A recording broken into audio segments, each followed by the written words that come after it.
I'm not going to be able to join you this weekend for Shabbat study and services because I'm going to be in DC with the 10th graders on an extraordinary trip called Letaken, which I want to let you know about because I think it's such an important thing. Letaken is organized by the Religious Action Center, and over January and February, over quite a number of weekends, they have about 300 students each weekend coming from temples all across the US. And they come together to help repair the world. We leave at god-awful time on Friday morning, and we arrive in DC on Friday late afternoon, evening. We get together, we unpack, we go straight into Shabbat services. And then along with these hundreds and hundreds of students from other temples all across America, we have this big Shabbat service, and then we're going to have an opening program about economic justice. In the morning, on Shabbat morning, we have a Shabbat service, a brief Shabbat service with the Torah reading and everything, and a rather wonderful presentation each year. And then we have a lobbying simulation called Kesef, Koach, and Politika, where they learn about the power of lobbying. And then, as well as some time in DC itself, we spend time particularly at the MLK Memorial. We, as a number of different communities, including ours, are going to go to the Holocaust Museum so that they can learn more about the Holocaust itself. And then they have electives. Then they really move into the programming. And I want to share what these electives are because they're quite extraordinary. There's an elective on anti-Semitism, 2 electives on climate justice, an elective on disability rights, 1 on gun violence prevention, 1 on immigration, 1 on Israel, 1 on LGBTQ plus rights, 1 on mental health, 2 on reproductive rights, and 1 on voting rights. And these 10th graders get together and they learn about Jewish perspectives on these topics. And then on Sunday, we have more electives and more focus so that they can really learn more about Jewish social justice. And on Sunday evening, they make a decision as to what they're going to lobby about on the Hill the next day. And that Sunday evening is a very busy, frantic time in which these students from all across America start writing their presentations. And they introduce who they are and where they're from. And then they share the topic that they are talking about from any of those topics. They then share a Jewish perspective and a personal perspective on why it's important for them. And then they have a legislative ask. They ask their congressperson or senator to specifically do something in terms of a bill that may be happening, to vote for or against, and so on. And they do this on the Monday. We then walk around the Hill. We have appointments booked with all of our elected representatives. We have those appointments booked.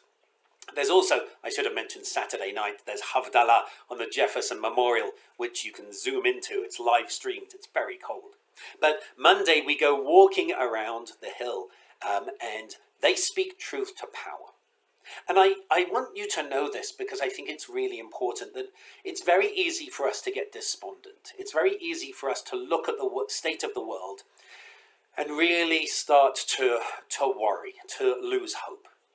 But this conference that's organized by the Religious Action Center is extraordinary.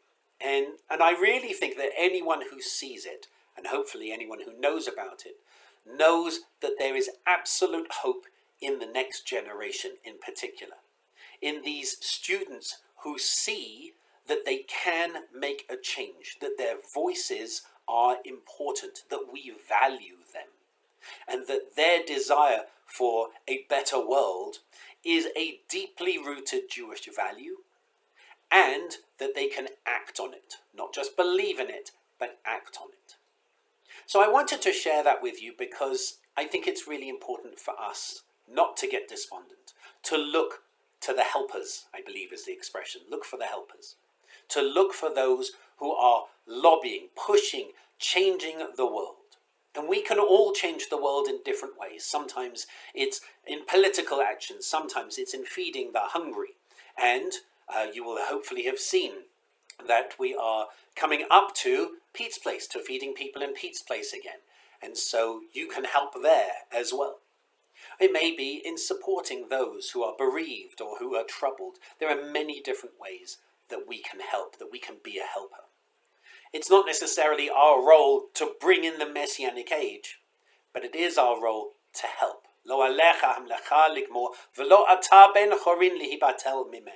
It's not your duty to finish the work, we read in Perikei Avot, but neither are you free to desist from it. We all have a responsibility to help make the world a better place. And if you look at the news and if you think it's just not getting better, hold hope in the young. Hold hope particularly in this next generation. And in Judaism, hope isn't just a feeling, hope is an action. So help them.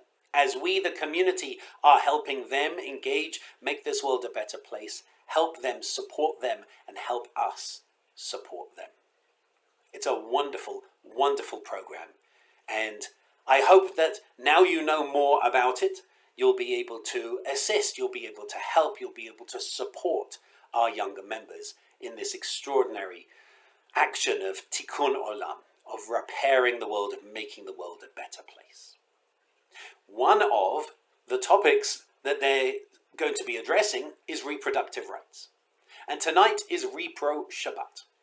And so we have two speakers who are coming to service. Instead of a sermon, they're going to be sharing their thoughts about a narrative change, which I think is really important, about reproductive rights and how it can be addressed. I hope that even though I won't be there, that's not to say that you don't need to be there. I do encourage you, especially this evening, to come and hear these two speakers that will be sharing one way that we can help make people's lives better.